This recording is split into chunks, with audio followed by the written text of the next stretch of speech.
이것이 복음이다. 보라 하나님의 뜻이다. 마태복음 7장 21절 말씀입니다. 나더러 주여 주여 하는 자마다 다 천국에 들어갈 것이 아니요 다만 하늘에 계신 내 아버지의 뜻대로 행하는 자라야 들어가리라.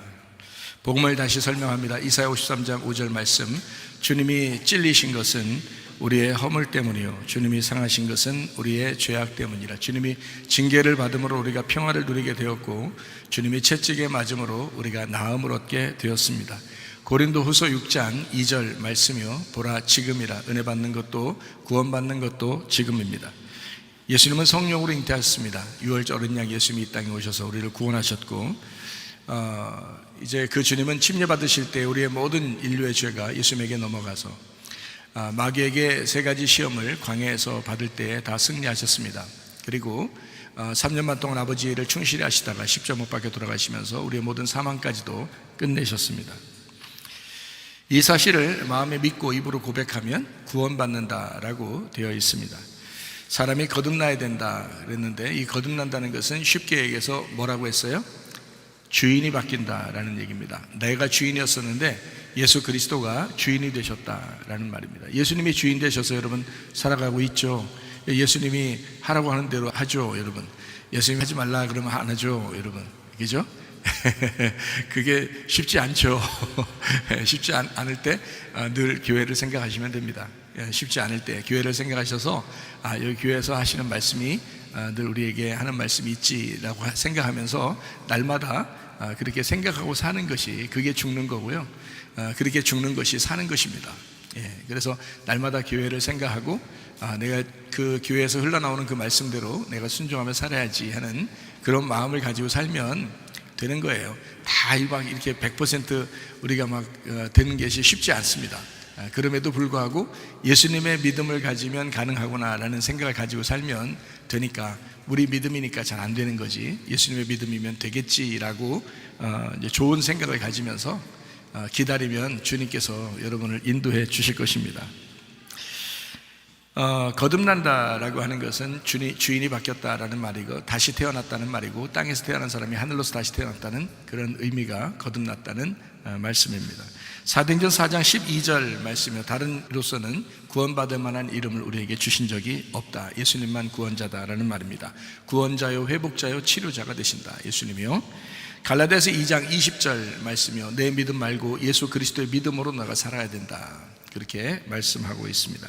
예수 그리스도의 믿음은 변치 않다는 거죠.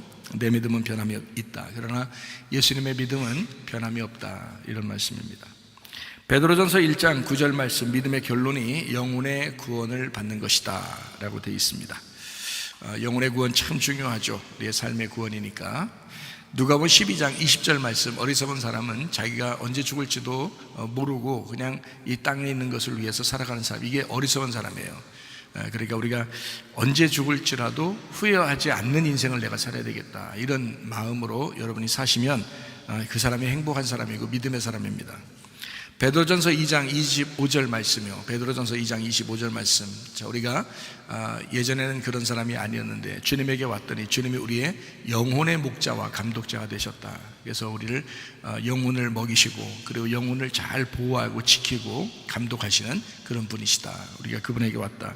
그래서 여러분이 교회에 참석하는 거고요 말씀 듣는 거고요 그 말씀이 여러분을 먹이고 여러분을 지키고 보호하는 것입니다. 그게 베드로전서 4장 10절 말씀입니다. 선한 청지기로 살아가라 라고 되어 있습니다. 우리 것이 아니다. 다 네 거 아니라 하나님 거니까 너 선한 청지기로 살아야 된다. 사도행전 1장 8절 말씀 성령이 임하시면 권능을 받아야 된다. 그 권능 받으면 성령 충만인데 그 권능 받으면 예루살렘과 온 유대와 사마리아와 땅끝까지 이르러 내 증인 된다 했습니다. 누가복음 24장 49절 말씀에 약속하신 성령의 능력입니다. 그 능력이 입혀질 때까지 이 성을 떠나지 말고 있어라 라고 했는데 그게 예루살렘 성이죠. 지금으로 말하면 교회입니다. 그래서 교회 그리고 우리 마음 안에 있는 그 말씀을 이야기합니다. 그것을 떠나지 말고 있어야 된다. 그러면 능력이 임할 거다라는 말이고요. 사도행전 2장 1절 말씀 오순절 날이 임했다. 4절 말씀 보니까 성령 충만했다 이렇게 말씀하고 있습니다. 이게 약속하신 대로 이루어졌다는 얘기죠. 오순절날에 약속하신 대로 주의 능력이 임했다, 성령 충만이 임했다 이런 말이거든요. 그러니까 성령 충만한 것이 주님의 능력입니다. 주님의 능력은 말씀으로 오는 거고요, 그리고 기도를 통해서 오는 것입니다. 이사야 56장 7절 말씀, 교회는 기도하는 집이다 라고 되어 있습니다. 하나님의 집은 교회고 교회가 기도하는 집이다 라고 되어 있습니다. 디모데전서 4장 5절 말씀에 하나님의 말씀과 기도로 거룩해진다 라고 되어 있습니다. 다른 거로 거룩해지는 게 아니라 말씀과 기도로 거룩해진다는 것입니다. 마태복음 7장 21절 말씀, 나더러 주여 주여 하는 자마다 천국 갈 것이 아니고 다만 하늘에 계신 내 아버지의 뜻대로 행하는 자라야 들어가리라 라고 되어 있습니다. 자, 나의 꿈과 하나님의 뜻을 어떻게 구분하는지 조금 설명을 더 하도록 하겠습니다. 내 욕심으로 이루어진 것은 일단 내 꿈입니다. 하나님의 꿈이 아니라 나의 꿈이다. 내 욕심으로 이루어진 것은 내 욕망이라 그렇게 말하죠. 근데 하나님의 뜻이라고 하는 것은, 뜻 이 자체가 델레마라는 단어에서 왔는데, 이게 목적, 결정, 선택, 의지, 열망입니다. 이것이 델로에서 왔어요. 이 델로라고 하는 것은 결정하다, 선택하다, 기뻐하다, 원하다, 선호하다, 이런 말입니다. 그러니까 하나님이 정하신 거라는 얘기죠. 하나님이 정하신 약속, 하나님이 정한 약속대로 성령의 능력을 주셨다 했잖아요. 그러니까 성령이라고 하는 성령의 권능이 하나님의 뜻입니다. 그러니까 하나님의 뜻은 성령을 주시는 것이 하나님의 뜻이고요, 성령의 권능을 받게 하는 것이 하나님의 뜻입니다. 하나님께서는 약속한 걸 주잖아요. 그러니까 이 땅에 예수님이 오시는 것도 하나님의 약속입니다. 구약 성경에 계속 메시아가 온다고, 그리스도가 온다고 계속 약속하잖아요. 그 약속이 예수님을 통해서 이루어졌죠. 그 예수님이 이제 십자가 못 박혀 돌아가시고 부활하시면서 우리에게 뭘 주신다고 해요? 각자 성령님을 주신다 그러잖아요. 그래서 성령을 너희가 받으면 권능을 받아야 된다, 이렇게 이야기하죠. 성령이 오는 것도 하나님의 약속이요, 또 권능을 받는 것도 하나님의 약속입니다. 그러니까 하나님의 약속대로 여러분이 구하는 것은 하나님의 뜻입니다. 하나님의 뜻대로 구한다는 거, 하나님이 결정한 거잖아요. 이건 하나님이 약속한 거잖아요. 그러니까 하나님의 약속, 하나님이 결정한 것은 이루어진 거예요. 그게 하나님의 뜻이라고 하는 겁니다. 그러니까 하나님의 뜻대로 기도한다? 그 뭐냐면 간단합니다. 하나님이 결정한 대로 기도한다는 거예요. 하나님이 계획한 대로 기도한다는 거예요. 하나님이 원하는 대로 기도한다는 겁니다. 그게 뭐겠어요, 여러분? 성령님이십니다. 성령님이 하나님이 원하시는 거고요, 하나님의 뜻이란 말이에요. 성령님이, 하나님의 뜻이 예수 그리스도입니다. 그러니까 예수 그리스도 안에서, 네가 성령님 안에서 기도하는 거, 이게 하나님의 뜻이라고요. 그러니까 우리가 왜 하나님의 뜻을 잘 모르냐면 내 욕망이 너무 가득 차니까 그런 거예요. 내 욕망이 가득 차서 이 땅에서 보이는 대로 살아보려고 뭔가 나에게 채워지기를 원하는 것이 있었기 때문에 그런 거잖아요. 그러면 하나님의 뜻이 잘 안 보이죠. 그런데 하나님의 뜻은 뭐예요? 성령님에게 있다니까요. 예수 그리스도의 성령님에게 있어요. 예수님도 하나님의 약속대로 오셨잖아요. 그게 하나님의 뜻이라고요. 예수님이 우리에게 성령을 주신다는 것도 하나님의 뜻이라고요. 그러니까 이게 하나님의 뜻대로 기도하라는 말은 성령이라고요. 하나님의 성령의 뜻에만, 하나님의 성령의 계획에만 예민하게 여러분이 알 수 있고 반응만 할 수 있다면요, 그럼 하나님의 뜻대로 살아갈 수 있습니다. 사람의 뜻이 아니고 하나님의 뜻대로 살아가는 거. 하나님의 마음에 깊이 간직하였던 교회. 왜냐하면 성령님이 오시고 난 다음에 성령님이 만드신 게 교회거든요. 성령님이 교회 만들려고 온 거예요. 성령의 열매를, 여러분, 성령의 열매를 이렇게 주시고 성령의 은사를 주신다, 뭐 이런 얘기 하죠. 성경에 보면 고린도전서 12장에도 있고 로마서 12장에도 있는데 성령의 은사가 있어요. 성령의 각종 은사. 근데 같은 한 성령이 주신다 그랬거든요. 뭐 때문에 주시는 거예요, 여러분? 뭐 때문에요? 여러분 잘난 체 하라고 주시는 거예요? 여러분 은사 받아서 좀 잘난 체 좀 하라고 주시는 거예요? 아니에요. 뭐 때문에 주시는 거예요? 교회의 유익을 위해서 주시는 겁니다. 교회의 유익을 위해서. 그러니까 성령의 은사 자체가 교회의 유익을 위해서. 왜? 성령님이 교회를 만들었기 때문에 그런 거예요. 성령님이 교회를 만들었는데 은사 다 나눠줘가지고 은사 가지고 자기 잘난 체 하게 하고 교만하게 하고 이렇게 나가서 뭐 다른 거 일하라고 그렇게 은사 주셨겠어요? 아니라고요. 은사는, 성령의 은사는 교회의 유익을 위해서 주신 거다. 왜? 성령님이 교회를 만드셨으니까. 자기 교회를 위해서 은사를 활용하라고 그런 거거든요. 그래서 여기 교회 앉아서 예배 드리는 사람들 한 사람도 빠짐없이 다 은사가 있습니다. 은사가 없는 사람이 없어요. 발견을 못했을 뿐이죠. 어떤 사람은 다 있습니다. 어떤 은사라도 다 있어요. 로마서 12장에 나오는, 고린도전서 12장에 나오는 은사가 각자 다 있어요. 한 성령이 주신 겁니다. 똑같은 성령이에요. 그래서 교회 유익을 위해서 사용하라고 그렇게 하신 거거든요. 왜냐하면 교회 살려야 되니까. 그런데 사람들이 교회를 살리지 못하고 자기가 교회를 파괴하는 사람이 되고 말씀을 파괴하는 사람이 되고 서로 연합하지 않고 하나 되지 아니하고 자꾸 분리하고, 이거는 선악과예요. 이건 사탄이란 말이에요. 성령은 그렇잖아요. 성령은 각자 은사를 주시고 서로 연합하게 하고 서로 사랑하게 하고 하나가 되게 하고 그래요.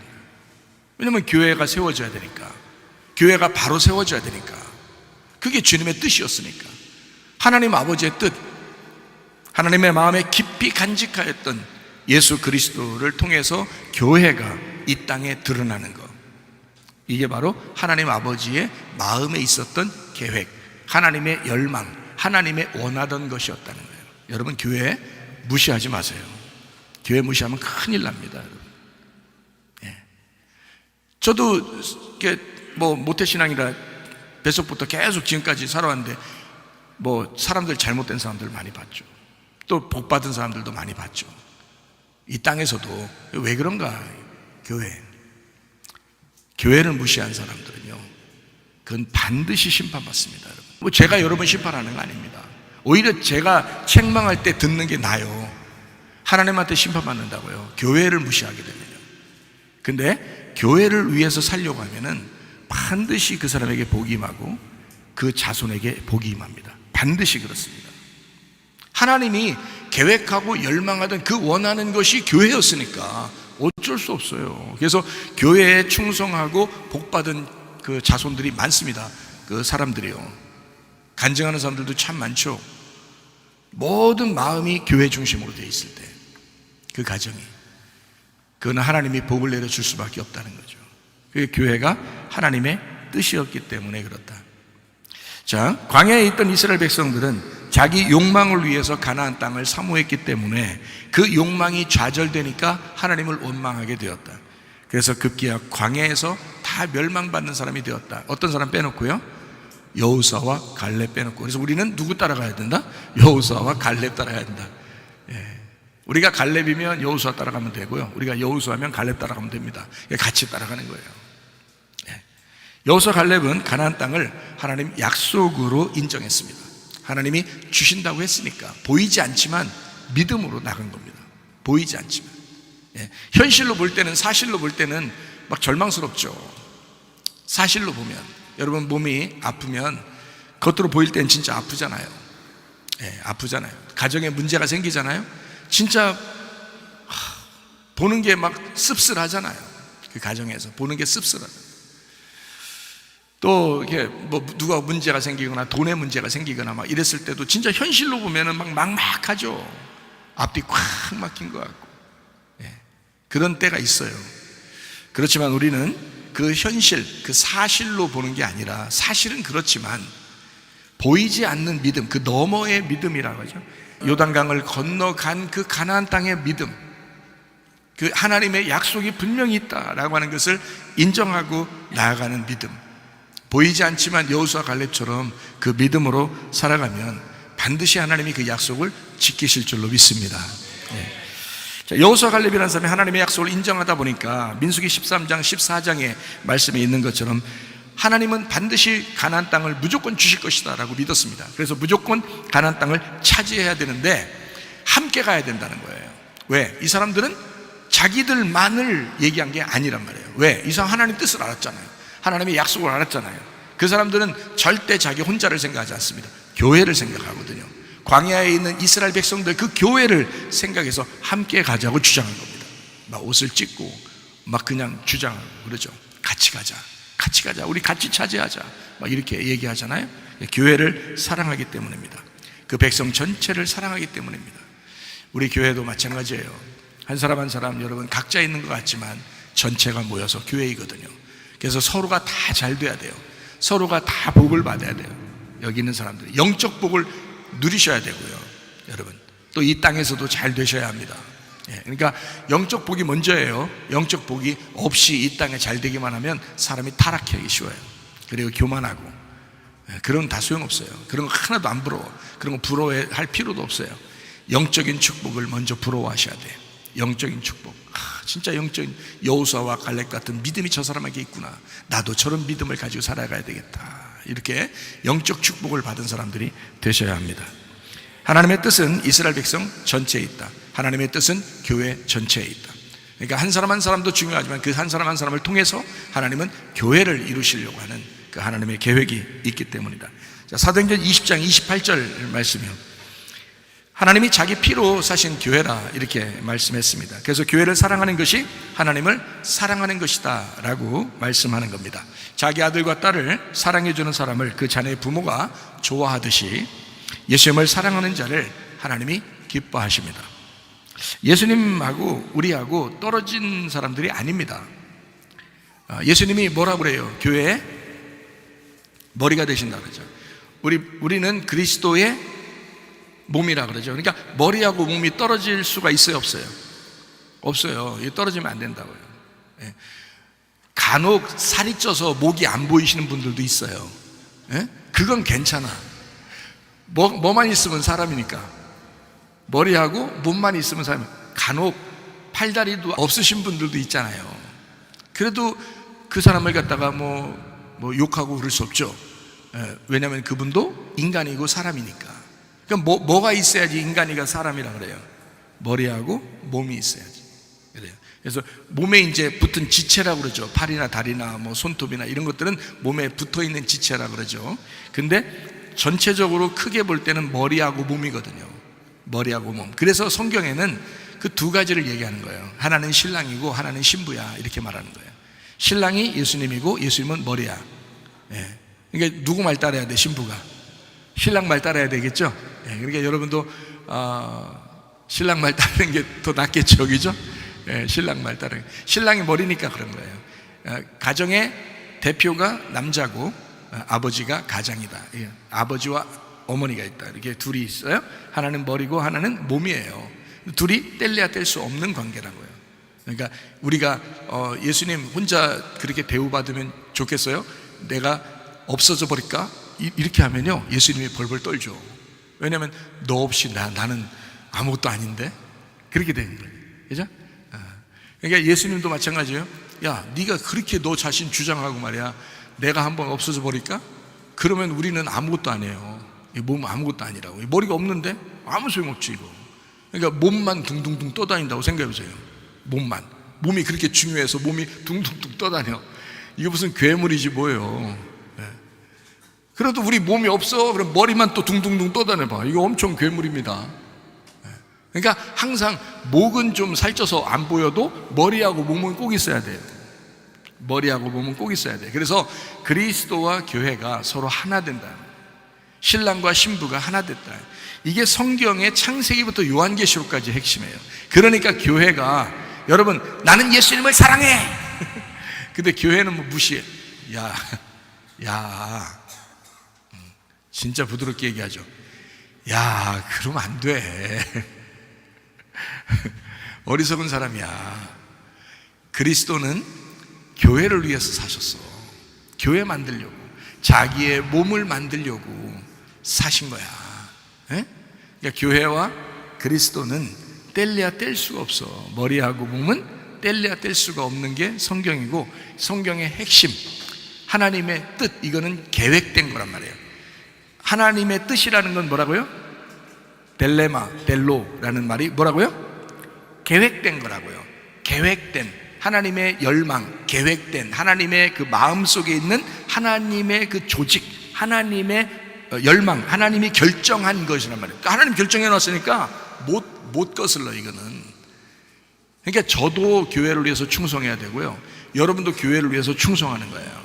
이 몸을 충성하면 어떨 때는 우리 그 학생이, 저는 여자들한테는 이렇게 나 어깨 아파 죽겠어 이렇게 잘 안 해요. 여자들한테는 여자를 싫어서 그런 게 아니라 여자한테 하면 안 되니까 우리 남학생들이 있거든요. 남학생들한테 야 목사님 어깨가 너무 힘들어 아파 죽겠다 이렇게 하잖아요. 그러면 남학생이요 막 여기 하는데 어깨가 으스러질 것 같아. 이 젊은 애들이니까 막 힘이 막 그냥 꽉 해가지고 막 이 어깨를 뒤로 꺾어 올라갈 정도로 막 꽉 하거든요. 그러면 근데 시원해. 근데 시원해. 그러면 시원하다는 말을 어깨가 해요, 입이 해요? 입이 한다니까. 아프다 이거지. 시원하다야. 이렇게 한단 말이야. 에? 그러니까 자, 어깨를 눌렀는데 입에서 시원한 거야. 기분이 좋단 말이야. 머리에서 기분이 좋단 말이에요. 그죠? 그러니까 몸한테 수고해 줬는데 머리가 기분 좋아한다는 거지.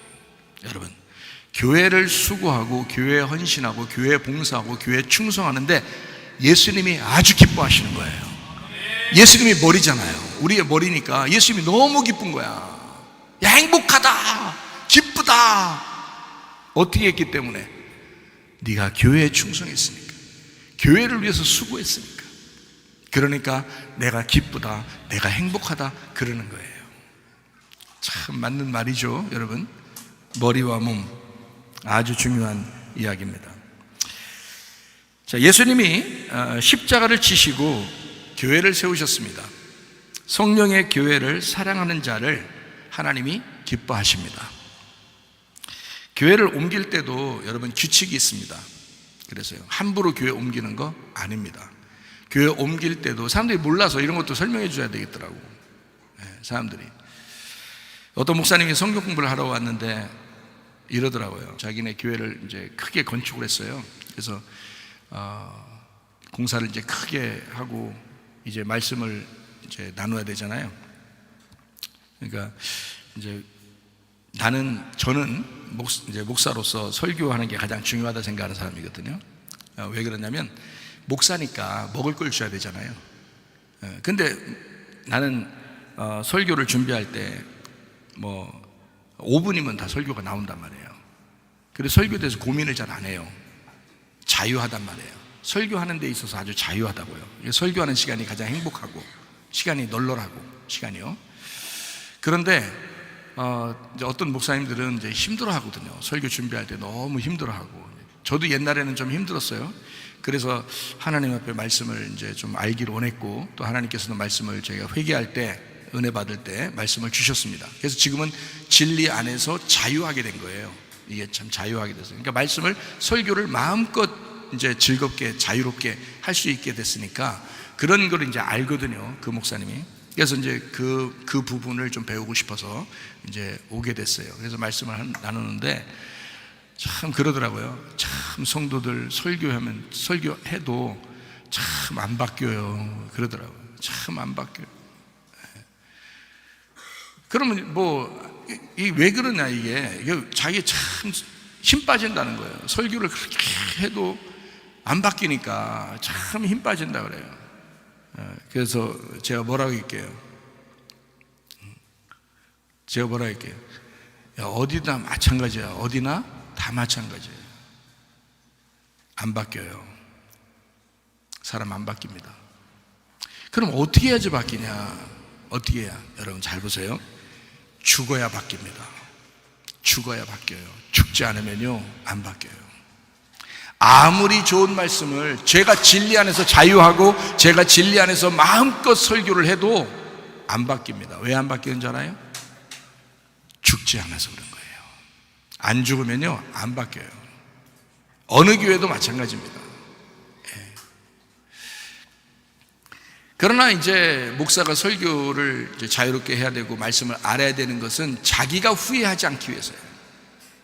자기가 죽을 때 하나님 앞에 갈 거 아니에요. 그러면 목사로서 자기 사명을 다 하고 가야 되잖아요. 그래야 하나님 앞에 후회하지 않죠. 자기 인생에 대해서 후회하지 않잖아요. 그러니까 강원도에 계신 그 목사님도 그랬다고 했잖아요. 성도들이 1000명인데도 자기가 후회할 것 같으니까 교회를 진짜 그만뒀다니까요. 저를 한 번 만나고, 두 번 만났구나. 한 번 만나, 한 번 보고, 두 번 보고, 자꾸만 못 보고 2번 만나고서 교회 그만둬버렸어요. 제가 그만두라고 안 했거든요, 분명히 진짜. 교회도 어마어마하게 고래등처럼 크게 교회를 크게 지었는데 가운데서 그러면 그 큰 교회에서 제가 목사로 좀 세미나도 좀 가서 하고 그러면 좀 좋아? 그렇게 따지면 뭐 그런 거 뭐 많이 바라는 것도 아니지만, 그런데 이 목사님이 자기 살아야 되겠다는 거예요. 자기가 살아야 되겠다고 그러면서 교회를 그만뒀으니 내가 어떡하냐고. 못 갔잖아요. 네. 그만큼 목사들이 갈등합니다. 자기가 후회할 것 같다는 거예요. 자기 인생에 대해서, 목회의 인생에 대해서 후회할 것 같다는 거예요. 근데요, 이제 이번 주에 목사님 공부하러 오신 목사님도 마찬가지고 후회할 것 같아서, 그래서 말씀을 알아야 되겠다는 거예요. 목사니까. 여러분은 설교하는 게 아니지만 목사들은 설교해야 되잖아요. 그래서 제가 정말 제가 얘기 어디든지 언제든지 누구한테나 마찬가지 말하죠. 저는 적어도 목사로서 후회 안 할 거다라는 거예요. 목사로서 후회 안 할 것이다. 왜? 말씀이 있잖아요. 계속 생수가 흘러나온다. 계속 우물이 파진다 이거예요. 물을 팠는데 물이 계속 또 새 솟아나니까 또 그걸 길어냈는데 또 솟아난단 말이에요. 또 길어낸단 말이에요. 또 길어낸단 말이에요. 한 말씀을 가지고도 수십 개를 설교를 할 수 있으니 말이에요. 창세기부터 요한계시록까지 울타리가 딱 쳐져 있으니 자신 있죠. 근데 여러분이 만약에 목사라고 생각한다면 말씀에 대해서 자신이 없으면 얼마나 후회하겠습니까? 나중에 자기가 진짜 사람들 질질 끌려다니면서 목회했다 이렇게 생각하면 이거는 뭐 말도 안 되는 소리거든요. 저는 후회하지 않으려고 여러분에게 떳떳하게 설교하고, 그리고 있는 그대로 얘기하고, 그래도 안 바뀌는 사람들이 있다. 왜? 죽지 않았기 때문이다. 죽지 않았기 때문이다. 그런 교회가 태반입니다. 하나님은 교회를 사랑하는 사람을 하나님이 기뻐하십니다. 저는요, 이거 분명합니다. 이거는 내 평생에 죽을 때까지 이거는 설명할 것입니다. 그것 때문에 저를 세우신 거니까 하나님이. 교회의 비밀에 대해서 여러분에게 알려주라고, 하나님 아버지의 그 비밀, 그리스도의 비밀을 설명해 주라고 저를 세워놨거든요. 이것만 알아도 하나님의 뜻을 깨달거든요. 하나님의 계획인데, 하나님이 원하는, 하나님이 정하신 결정이라고요. 이게 그리스도와 교회가, 머리와 몸이, 신랑과 신부가, 그게 하나님이 정하신 하나님의 뜻이라고요. 이걸 벗어나서 하나님 뜻을 뭐 구합니다, 하나님 뜻대로 살게 해서요, 100번 1000번 해보세요. 안 된다니까. 그건 안 된다고요. 하나님의 뜻은 결정되어 있는 거라고요. 이미 정해져 있는 거란 말입니다. 하나님의 계획, 하나님의 열망으로 정해져 있다. 그게 뭐냐면 첫 번째는 그리스도요, 두 번째는 교회입니다. 그래서 교회를 사랑할 때 그리스도가 기뻐하고, 그리스도를 사랑할 때 하나님이 기뻐하시는 거예요. 그래서 교회를 사랑하는 것밖에 방법이 없어요. 지금은. 여러분, 제가 목사이기 때문에만 얘기하는 게 아니라는 거죠. 제가 성도라도 그렇게 살 것입니다. 저도. 왜냐면 내가 후회하지 않아야 되니까. 내 인생 가운데 나도 어느 날 죽을 것이니까, 그때 후회하지 않으려면, 그때 주님 만날 때 칭찬받으려면 내가 교회를 위해서 난 충성하다 가야 되겠다. 나는 그렇게 살 것이란 말입니다. 여러분, 하나님의 뜻이요, 여러분 뜻대로 살다가, 여러분 욕망대로, 여러분 정욕대로 살다가 멸망받으면요, 여러분만 손해입니다. 하나님 뜻대로 살으셔야 됩니다. 하나님 뜻대로 살아야 돼요. 한 번 인생 사는 건데, 두 번, 한 번 실패했다가, 실패는 성공의 어머니다 그래가지고 두 번째 다시 태어나서 한 번 살아보려면, 그러면 괜찮겠죠. 한 번 해볼만 하겠지. 그러나 아니에요. 인생은 한 번이라고. 인생은 나그네 길. 인생은 한 번 태어났어요. 여러분, 한 번 살아야 돼. 후회하는 인생 살지 말길 바랍니다. 그래서 교회를 함부로 옮기면 안 된다는 거예요. 규칙이 다 있어요. 고린도 후서 3장 1절 말씀입니다. 우리가 다시 자천하기를 시작하겠느냐? 우리가 어찌 어떤 사람처럼 추천서를 너희에게 붙이거나 혹은 너희에게 받거나 할 필요가 있느냐? 서로 잘 아는데 라는 말이거든요. 어디를 갈 때는 그 목사에게, 담임 목사에게 추천을 받아야 됩니다. 이게 규칙이에요. 교회의 규칙. 근데 이런 거 없이 그냥 막 지 마음대로 막 떠나고 지 마음대로 막 그래요. 신자 노릇하는 거죠. 지 마음대로 신자 노릇하고 지 마음대로 떠나요. 왜? 자기가 주인이니까. 그리스도가 주인이 아니니까, 교회가 주인이 아니니까 자기 마음대로 하는 거예요. 목사가 허락하지도 않았는데, 목사가 허락한 게 아닌데, 교회가 허락한 게 아닌데 자기 마음대로 그냥 막 추천서도 없이 가는 거예요. 그냥 교회가 그리스도의 몸인데 여기에서 인정을 받아야 되잖아요. 인정을 받고 충분한 떠난 이유가 있어야, 떠날 만한 이유가 있어야 되잖아요. 그만한 이유가 있어야 떠나는 거지. 이유도 없는데 뭐 멀리 이사를 갔거나 해외를 갔거나 아니면 뭐 아파서 뭐 병원에 들어가 있어야 되거나 무슨 이유가 있어야 될 거 아니에요. 그러니까 이유가 없는 사람들이 참 많다. 요즘에는요, 교회가 그런 사람들 때문에 목사들이 참 힘들다 하는 사람들도 있어요. 왜 성도가 돼서 그런 인생을 살다 가냐고. 목사 보고 목사 진짜 좌절시키면서 그렇게 성도 생활하고서 주님 만나보세요. 여러분, 그게 칭찬받을 만한가? 여러분, 뭣도 모르니까, 교회에 대해서 잘 모르니까 그러는 거예요. 교회를 떠나려거든 그만한 이유가 있어야 하는 겁니다. 사도행전 13장에 보면 이런 게 있어요. 이제 사도행전 13장에 바울과 바나바를 선교사로 파송해야 된다 할 때, 그때 교회가 함께 기도하고 보냈어요. 그럴 때는 보내줄 수 있죠. 교회가 인정하는 거니까. 교회가 모두 환영하고 파송하는 자리에서 옮겨지는 거, 그거는 가능하죠. 그렇지 않고 자기 욕심에 끌려 자기 때문에 그냥 빠져나갔다? 이거 문제가 있는 겁니다. 그 사람 신앙생활 다시 시작해야 되겠지만 하나님이 칭찬할 만한 신앙생활은 아니다 하는 것입니다. 하나님의 뜻이 뭔지를 몰랐으니까 그러는 거예요. 모르니까 죄를 짓는 거야. 알려줘야 되죠, 누군가가. 근데 우리 교회에서 이거를 몰랐을까? 그렇지 않죠. 우리 교회는 교회에 대한 중요성을, 하나님의 계획과 하나님의 결정, 하나님의 열망, 하나님의 원함을 계속 얘기해 주거든요. 교회에 대한 중요성을 계속 얘기해 주거든요. 생각을 해보시라고. 이게 하나님의 뜻이라고, 교회가 하나님의 뜻이라고 계속 얘기해 주잖아요. 우리 교회만큼 교회에 대해서 많이 얘기하는 데가 없을 거래요. 저는 그 사명을 받았으니까. 근데 사람들이 자기가 하나님이 된다. 참 어리석다. 그래서 모두 환영하고 파송하는 자리에서 옮겨지는 것은 괜찮다. 옮겨진 다음에도 그리스도의 사랑의 교제가 서로 이루어지는 거죠.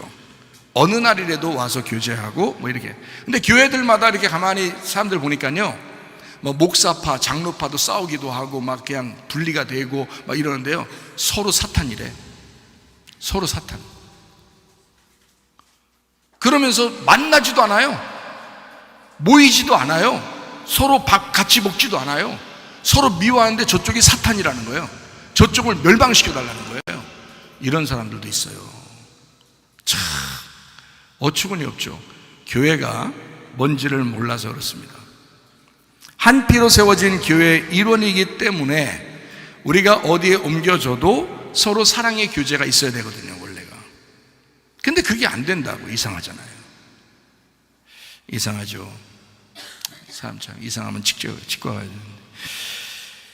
근데 사람들이요, 교회를 떠나는 사람이 자기를 알아주지 않는다고 떠납니다.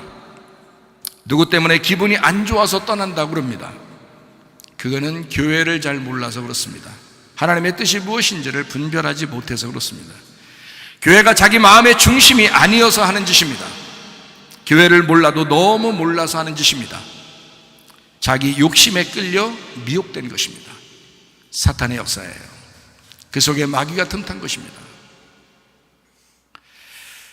마태복음 7장 21절 말씀이요, 나더러 주여 주여 하는 자마다 다 천국에 들어갈 것이 아니요 다만 하늘에 계신 내 아버지의 뜻대로 행하는 자라야 들어가리라. 주여 주여 한다고 천국 가는 것이 아닙니다. 아버지의 뜻대로 행하는 사람이 천국 간다라고 되어 있습니다. 성경에서 말하는 하나님 아버지의 뜻은 아주 간결합니다. 예수 그리스도의 십자가의 죽음, 그리고 부활의 성령님을 통한 예수님의 몸이 되는 것, 이것이 아버지의 뜻입니다. 자, 뭔지 아시겠죠? 아버지의 뜻이 이제 뭔지 아시겠죠? 자, 다시 한번 말합니다. 성경에서 말하는 하나님 아버지의 뜻이라는 게 있는데, 그 아버지의 뜻은 다른 거 없습니다. 다른 거 없습니다. 예수 그리스도의 십자가의 죽음과 부활의 성령님을 통한 그리스도의 몸이 되는 것이다. 이것이 아버지의 뜻입니다. 이건 확실합니다. 성경 어디를 쳐다봐도 확실합니다. 창세기부터 요한계시록까지 전체를 쳐다봐도 확신합니다. 이것은 확실한 것입니다. 하나님 아버지의 뜻, 교회가 곧 하나님 아버지의 뜻입니다. 성령님 중심과 말씀 중심과 교회 중심이 하나님 뜻입니다. 이것은 모두 결정되어 있는, 이미 정해져 있는 하나님의 계획, 하나님의 열망, 하나님의 원함이란 말이죠. 이것을 하나님의 뜻이라고 해요. 하나님 아버지의 뜻은 이미 정해져 있는 거예요. 자, 뭐가 정해져 있다고요? 성령님 중심으로 살아야 되는 거, 말씀 중심으로 살아야 되는 거, 교회 중심으로 살아가야 하는 거, 이것이 정해져 있는 하나님의 뜻이었다. 근데 여러분이 아마 이 말씀을 들을 때 어떤 사람은 마음에 부담이 되는 사람도 있을지 모르는데, 왜냐하면 자기 속에 나는 교회 중심으로 살고 싶지 않은데 그냥 우리 집구석 그냥 중심으로 살고 싶은데, 아유 저 목사님 자꾸 교회 중심으로 살으라고 얘기를 한대 라고 얘기하면 좀 부담스러울 것입니다. 그러나 왜 부담스럽게 되었느냐 하는 것입니다. 여러분 마음속에 왜 부담스럽게 되었느냐? 자기 욕망입니다. 자기 마음대로 살고 싶은 거거든요. 이 땅에 욕심 있는 거거든요, 여러분. 그게 왜 부담스럽습니까? 성경에 있는 나는 그대로를 설명하는 겁니다. 성경에 있는 그대로 하나님의 뜻은 이것입니다 라고 정확하게 확실하게 얘기하는 겁니다. 이것은 우리가 죽을 때까지 들어야 할 말씀이고, 이 사명, 다시 말하면 하나님의 뜻에 대한 사명을 저에게 맡겨주셔서 저는 목사로서 양심껏 후회하지 않는 설교를 해야 된단 말입니다. 여러분 눈치 보면서 여러분 기분 나빠할 것 같아서 교회에 대한 얘기를 조금 접어두고 여러분 집구석 잘 되는 것에 대해서만 얘기한다면 이거 문제 있는 목사예요. 여러분 집 잘 돼야죠. 그렇지만 교회가 우선이란 말이에요. 교회를 하나님이 세우시려고 하는데, 여러분 가정은 결혼하면 그냥 세워져. 결혼하면 그냥 세워진다고, 그냥 가정이. 근데 교회는 여러분 결혼했다고 교회 세워지는 거 아닙니다. 교회는요, 하나님이 세우셔야 되는 거예요. 하나님이 세우셔야 교회가 세워지는 거야. 여러분 지나가다가 여자랑 남자랑 눈 찡긋해 만나면 그냥 가정 세워져요. 응? 거기다가 둘이 그냥 잠만 자면 그냥 아기까지 나서 가정이 생겨. 가정 만드는 건 간단합니다. 교회 다닌다고 가정이 세워지는 게 아니에요. 교회 안 다녀도 가정 다 세워요, 자기들끼리. 알아요? 그런데 교회는 교회에 나와야 교회가 세워져요. 교회 안 나온다고 교회 세워지는 게 아니라고. 교회는요, 여러분이 세우는 게 아니에요. 하나님의 집이기 때문에 하나님이 세우시는 거예요. 하나님의 가정이니까. 근데 교회를 무시해. 그 하나님의 뜻이 뭔지 모르니까 뭐가 두려운 줄 몰라. 두려운 줄 몰라요. 그냥 마음대로 살려고 그래. 자기 정욕에 끌려서 미혹된 것이라는 거죠. 교회가 하나님의 뜻입니다. 교회가요. 여러분 교회에 정말 중심으로 여러분 사셔야 돼요. 진짜 중요한 것이기 때문에 그래요. 자, 모든 결정에도 지금 하나님의 뜻으로 내가 하느냐 내 뜻대로 하는 거냐, 이거 다 적용될 수 있습니다. 생각해봐요. 공부하는 이유가 있습니다. 꿈을 갖고 비전을 품는 이유가 있을 겁니다. 시험을 보고 대학에 가는 이유가 있을 것입니다. 직장을 선택해야 되는 이유가 있을 겁니다. 남자친구, 여자친구를 사귀는 이유가 있을 것입니다. 결혼을 위한 선택하는 것도 이유가 있을 겁니다. 결혼하고 살아가는 이유가 있을 겁니다. 자녀를 낳고 자녀를 키우는 이유가 있을 겁니다. 나는 왜 자녀를 낳아야 하며 나는 왜 자녀를 키워야 되는지 한 이유가 다 있을 거란 말이에요. 교회와 목장 생활에도 이유가 있습니다. 이웃과 생활하는 데도 이유가 있을 겁니다. 그러면 잘 생각해 봐요. 하나님의 뜻 가운데서 내가 그 이유, 그 목적을 가지고 내가 지금 이 생활들을 하고 있는가? 공부하는 것도, 직장생활하는 것도, 결혼하는 것도, 자녀를 낳는 것도. 자, 여러분 그 이유가 분명합니까? 뭐 때문에 그렇게 살아가는지 모르고 혹시 하는 거 아닙니까? 잘 생각해봐요. 어떤 사람은 자녀 때문에 교회 포기합니다. 어떤 사람은 남편 때문에 교회 포기합니다. 어떤 사람은 아내 때문에 교회를 포기합니다. 어떤 사람은 부모님 때문에 교회를 포기합니다. 자, 이상하지 않습니까? 뭔가 이유가 분명해야 되는데 이유가 불분명하단 말이에요. 그러니까 자기가 생각하기 좋은 대로 그냥 생각하는 거예요. 하나님의 뜻으로 당신 결정했습니까? 라고 물어보면 딱 나오죠, 답이. 하나님의 뜻대로 당신은 지금 결정한 것입니까? 라고 물어볼 거 아니에요. 그럼 물어보면 그 이유가 합당한 것입니까? 자녀도 교회로 모여놔야 되거든요. 자녀도 예수 믿게 해야 되거든요. 자녀한테도 예수 그리스도가 머리가 되도록 만들어야 되거든요. 근데 이유가 교회를 중심으로 이유가 있는 게 아니라 자녀 때문에 교회는 떠나도 되고, 직장 때문에 교회는 떠나도 되고, 학교 때문에 교회는 부모 때문에, 남편 때문에, 아내 때문에 교회는 떠나도 되는, 돈 때문에도 교회 떠나게 되는. 참 어처구니 없는.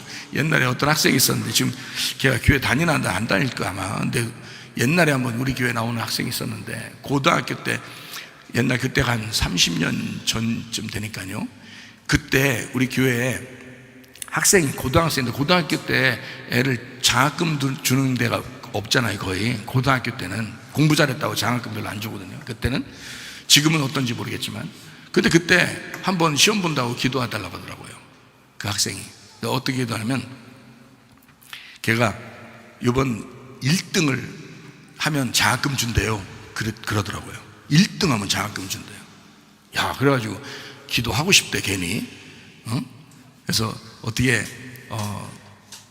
너 1등 하면 좋겠냐 그러니까 그렇다는 거예요. 장학금 타고 싶다는 거예요. 기도해 줬어요. 근데요, 그 주에 시험을 봤거든요. 얘가요 전체 1등 했습니다.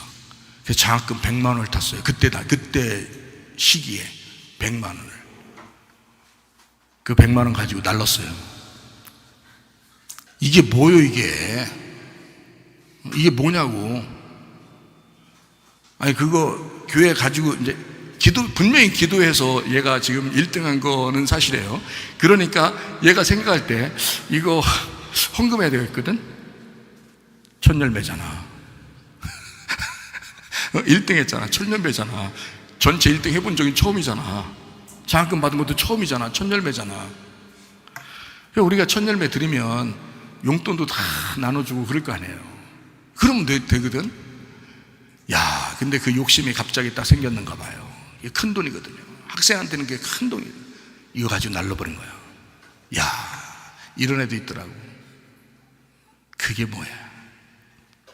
공부하는 이유도, 직장 가는 이유도, 결혼하는 이유도, 자녀 낳는 이유도 이 사람들을 예수 믿게 하고 그리스도의 교회로 연합하게 하기 위해서 우리가 살아가는 거 아니에요? 어떤 사람은 자녀가 교회 나오기 싫다 그러니까 같이 교회 안 나오는 사람도 있잖아요. 이게 뭐 하는 짓이냐고. 이해가 안 돼, 나 도대체 이해가. 이해를 시켜줘야 되는데 누가 나한테 이해 좀 시켜줘야 되는데 이해가 안 돼. 아니, 목사가 그러면 학생을 막 그냥 어떻게든지 예수 믿게 해야 된다. 부모가 진짜 정신 차려야 된다. 부모 막 혼내서라도 정신 차리게 해가지고 우리 이 학생을 갖다가 예수 믿게 해야 된다고 부모들이 뭐 하는 것이냐고 막 혼내고 이러면서 교회 열심히 다니게 해야 된다고 그렇게 얘기를 못해요? 목사가? 당연히 해야 되거든요. 목사가 그런 얘기 하는 게 목사지. 자, 그런 얘기 했어. 그러니까 목사님 너무 심하게 얘기한다는 거지. 어떻게 얘기해 줘야 돼? 그럼 어떻게? 그러더니 자녀 때문에 교회를 포기한다는 거예요. 그 오래 다녔던 교회도. 참 희한한 사람들도 있죠. 여러분, 이거 목적이 잘못된 것입니다. 목적이. 자녀를 키우는 이유가 있어야 되고, 남편한테 결혼한 이유, 아내에게 결혼한 이유, 집을 가정을 만든 이유, 직장 다니는 이유 뭐예요, 여러분? 여러분은 무엇 때문에 직장에 가며, 무엇 때문에 돈을 벌며, 무엇 때문에 가정을 꾸리고, 무엇 때문에 공부하며, 무엇 때문에 학교를 다니느냐? 그리스도와 교회거든요. 그리스도와 교회를 위해서 사는 거거든요. 우리는 그리스도인입니다. 그리스도인은 그리스도에게 소속된 사람이에요. 목적이 분명해야 되잖아요. 이유가 분명해야 되잖아요. 너의 삶의 목적이 무엇이냐? 너 뭐 때문에 사냐? 예, 그리스도 때문에 삽니다. 이래야죠. 너 뭐 때문에 사느냐? 예, 교회 때문에 삽니다. 뭐 이래야죠.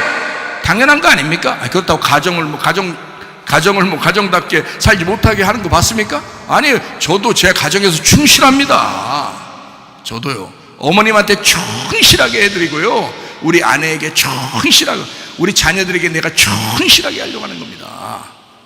가정 충실해요, 저도. 그런데 교회 중심으로 모든 사람을 끌어들이잖아요. 우리 가족이 있는 사람들을 교회 중심으로 끌어들인다고 그렇게. 왜? 내 목적을 아니까, 하나님의 뜻을 아니까 그런 거예요. 여러분은 뭐예요? 여러분은 어떤 목적을 가지고 살아가십니까? 하나님의 결정된 그 계획, 하나님의 원함, 하나님의 그 결정, 하나님의 그 열망을 아십니까? 그리고 살아가는 것입니까, 여러분? 이제 아셨죠? 아셨죠? 우리 그냥 어영부영 살다 나중에 후회하는 인생 살지 마시고, 주님 만날 때, 주님, 제가 주를 위해 살다 왔습니다. 교회를 위해 살다 왔습니다. 당당하게 주님 앞에 칭찬받는 사람들이 되셔야죠. 네, 감사하잖아요. 하나님의 뜻 가운데 우리 중심이 어디에 있는가? 그거를 보면 하나님의 뜻대로 사는 것인지, 내 꿈을 위하여 살아가는지를 알 수 있을 것입니다. 자기 욕망으로 살아가는지, 아니면 하나님의 열망으로 살아가는지, 나의 원함으로 살아가는 건지, 아니면 하나님의 원함으로 살아가는 건지. 주님과 교회 중심의 삶, 나는 교회 유익을 위해서 살아가고 있는가 하는 것입니다. 나는 교회 유익을 위해 살아가고 있는가? 성령의 은사를 하나님이 주셨어도 그 은사를 가지고 교회 유익을 위해서 살아가고 있는가? 참 중요하죠. 여러분이 가진 물질 때문에 그 물질 가지고 교회의 유익을 위해서 살아가고 있는가? 여러분에게 주어진 시간과 몸과 마음을 교회의 유익을 위해서 살아가고 있는가? 여러분에게 주어진 그 자녀들을 교회의 유익을 위해서 살아가고 있는가? 성경 몇 가지 찾아보고 마치도록 하겠습니다. 에베소서 1장 9절 말씀입니다.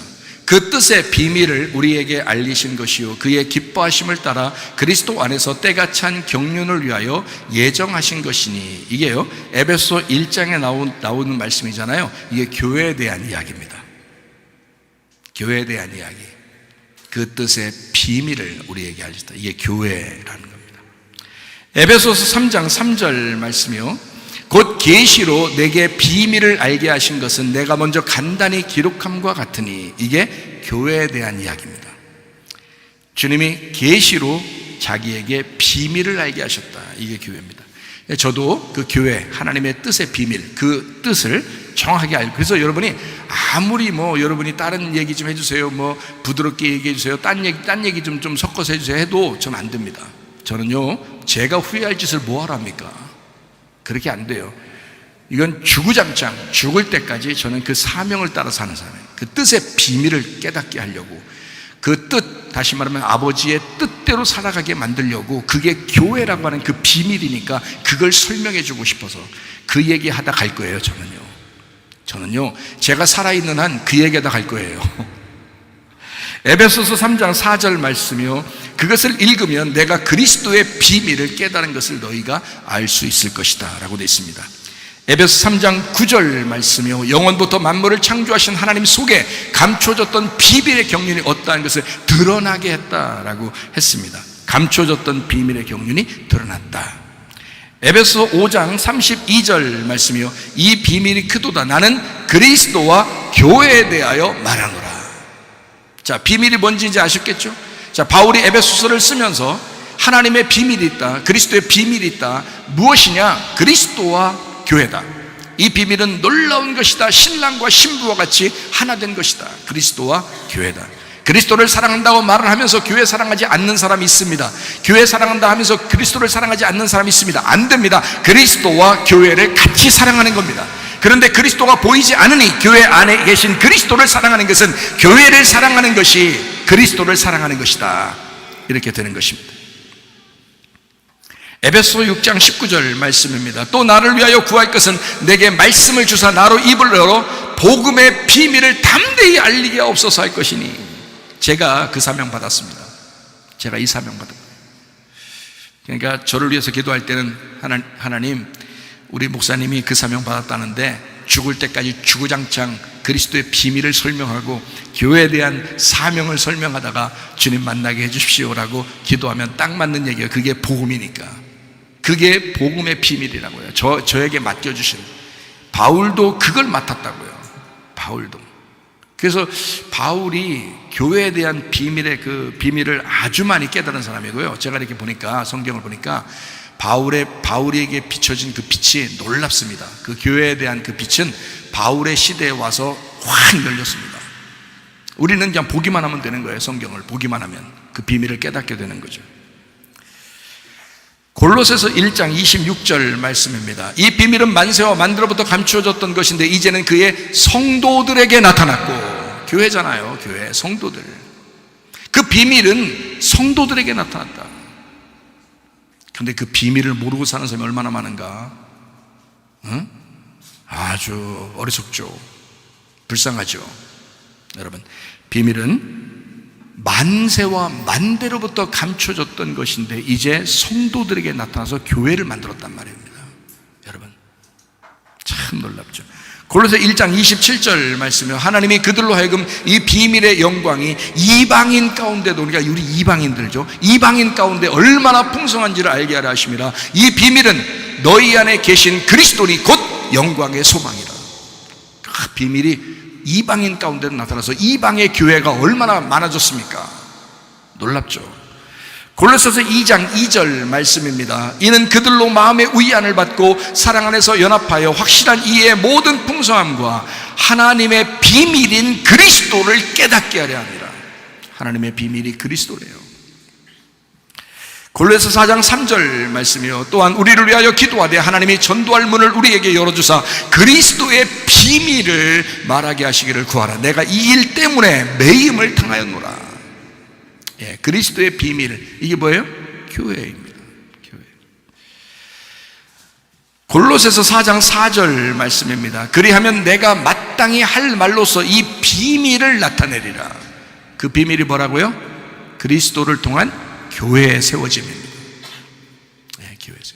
어떤 교회를, 그러니까 이번 성경 하시러 오신 그 목사님이 하신 말씀이, 어떤 큰 교회가 있는데 그 교회에서 강조하기를 모든 것을 다 구원받기 위해서 모든 사람이 구원받는 게 그렇게 중요하다. 구원이 핵심이다. 구원이다. 모두 다 구원받는다. 그렇게 얘기했다고 그래요. 그래서 자기 교회에 있는 성도가 거기로 갔다 오더라고요. 그쪽 교회로. 그래서 참 뭐라고 얘기해 줘야 될지 모르겠다 그러면서 얘기를 하더라고요. 근데 여러분 잘 보세요. 성경에는 구원이 목적이 아닙니다. 그거 잘못 얘기한 것입니다. 아무리 큰 교회 무슨 소용이 있어? 소용없어요. 잘못 얘기한 겁니다. 구원이 목적이 아니라 교회를 세우기 위해서 우리를 구원하신 겁니다. 구원은 수단이에요. 그건 과정이라고요. 구원을 해야 교회가 세워지기 때문에 구원하신 겁니다. 우리를. 무슨 말인지 아시겠어요? 그러니까 구원받고 끝난 게 아니야. 구원받게 한 것은 교회 세우려고, 그리스도의 몸을 만들려고 구원받게 하신 거예요. 우리를 잘 알으셔야지. 목적이 구원이 아니라 교회라고요. 하나님의 뜻은 교회에 있었다고요. 그래서 우리를 구원할 수밖에 없었던 거야. 근데 이거를 목적으로 두는 거야. 성경의 목적이 구원이라 그러는 거야. 그럼 구원 받으셔야 돼. 구원 받으셔야 돼. 그 구원 받으면 교회가 세워져야 돼. 그래서 교회가 목적이라. 교회를 위해서, 그리스도의 몸 된 교회를 세우기 위해서 우리를 구원할 수밖에 없었던 거예요. 그 구원은 우리가 알든 모르든 구원이 된 거야. 예수님이 십자가 못 박혀 돌아가시면서 구원이, 우리가 알든 모르든 구원이 된 거예요. 이제는 그 구원 받은 걸 어떻게 아느냐? 교회의 모임으로써, 그리스도의 몸이 됨으로써 구원받은 것을 아는 거예요. 여러분, 정확하게 하셔야지. 알지도 못해서 자기 예수 믿었으니까 구원받았다고, 마음에 믿고 입으로 고백했으니까 구원받았다고 다 그렇게 떠들면서 다니는 사람이 얼마나 많아요. 근데 그 구원은 목적이 아니었기 때문에 수단이니까, 구원은 한 번 구원이 영원한 구원일 수 있죠. 그죠? 근데 그것이 영원하려면 변함이 없어야 되잖아요. 그리스도의 몸이 와야 되잖아요. 그리스도의 몸이 와야 되고 하늘로서 다시 태어나야 돼. 그러니까 이 사람이 그렇게 살겠냐고. 그리스도의 몸 된 교회를 위해서 살아갈 때 여기서 내 구원이 확인이 되는 거란 말이에요. 그 구원 받았음을 증명하는 거라고. 근데 교회를 제껴놓고 자기는 구원받았다는 거예요. 참 말도 안 되는 소리를 하는 사람도 있어요. 그러니까 목적이 뭔지를 몰라서 그래요. 뜻이 무엇인지 몰라요.